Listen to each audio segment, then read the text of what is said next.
Totoo nga bang ang mga nagsusuot ng black collar na damit ay mga optimistic? Tara, let's prove it! Bago maniwala sa mga claim-claim na yan, patunayan na yan sa Let's Prove It!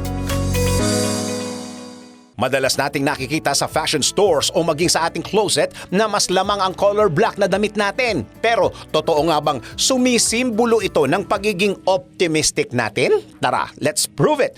Ayon sa mfashion.com, ito ang kulay na nagbibigay ng confidence at sa katunayan, sinabi pa nga na ang mga taong nagsusuot nito ay na-associate sa negative emotion gaya ng anger, evil at death.